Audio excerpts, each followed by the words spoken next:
రైతు సేతు ద్వారా మీ అందరికీ నమస్కారం.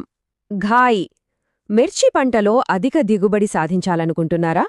అయితే దానికి మొదటి మెట్టు సరైన విత్తనాన్ని ఎంచుకోవడమే.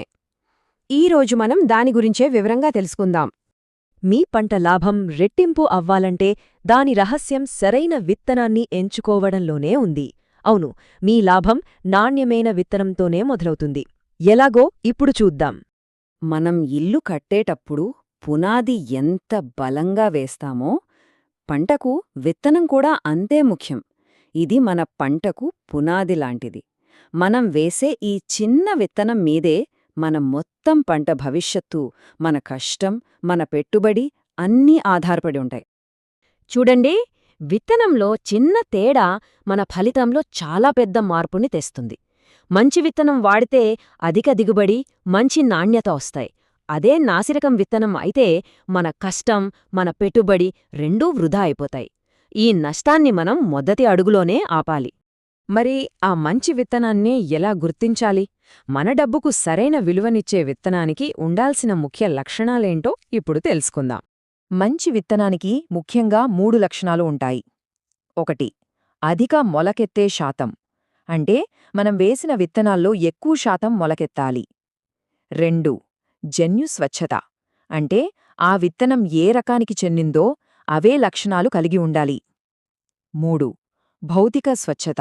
అంటే విత్తనాల్లో మట్టి, చెత్త లేకుండా శుభ్రంగా ఉండాలన్నమాట. ఈ 3 చాలా ముఖ్యం. విత్తనం నాణ్యమైనదే కాదు, అది మన ప్రాంతానికి సరిపోయేది కూడా అయ్యుండాలి. మీ నేల, మీ వాతావరణం, మీ మార్కెట్కు ఏది సరి అయిన వెరైటీనో ఎలా ఎంచుకోవాలో చూద్దాం. వెరైటీని ఎంచుకునే ముందు ఈ 3 విషయాలు తప్పక గమనించాలి. మొదటగా, మీ నేల రకం ఏంటి? రెండవది, మీ ప్రాంతంలోని వాతావరణం. అంటే ఎండలు, వానలు ఎలా ఉంటాయి? ఇక మూడవది, మీ స్థానిక మార్కెట్లో ఏ రకం మిర్చికి ఎక్కువ డిమాండుంది, దేనికి ఎక్కువ ధర వస్తోంది. ఈ మూడింటిని బట్టి నిర్ణయం తీసుకోవాలి. మనం ఎంత కష్టపడినా సరే తెగుళ్లు మన పెట్టుబడిని దెబ్బతీయగలవు. అందుకే విత్తనం ఎంచుకునేటప్పుడే తెగుళ్లను తట్టుకునే శక్తి ఉందో లేదో చూడాలి. ఇది మన పెట్టుబడికి ఒక రక్షణ కవచం లాంటిది. మీకు తెలుసా, మన దేశంలో తెగుళ్ల వల్ల సగటున 40% పంట నష్టపోతున్నాం. అంటే మనం సంపాదించే ప్రతి 100 రూపాయలలో 40 రూపాయలు తెగుళ్లకే పోతున్నాయి. ఇది చాలా పెద్ద నష్టం కదా. అందుకే తెగుళ్లను తట్టుకునే విత్తనాలను ఎంచుకుంటే 2 లాభాలుంటాయి. 1. పురుగు మందుల మీద పెట్టే ఖర్చు బాగా తగ్గుతుంది. 2. పంట నష్టం జరగదు కాబట్టి దిగుబడి దానంతట అదే పెరుగుతుంది. ఇప్పటివరకు ఏం చెయ్యాలో చూశాం. ఇప్పుడు విత్తనం కొనేటప్పుడు అస్సలు చేయకూడని కొన్ని తప్పుల గురించి తెలుసుకుందాం. ఈ చిన్న పొరపాట్లు మన మొత్తం పంటను నాశనం చేయగలవు. జాగ్రత్తగా వినండి.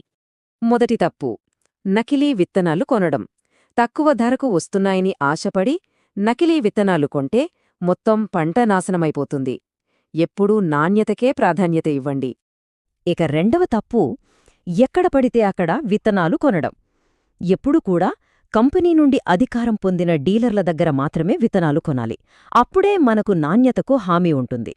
ఇక మూడో తప్పు, ప్యాకెట్పై ఉన్న సమాచారాన్ని సరిగ్గా చదవకపోవడం.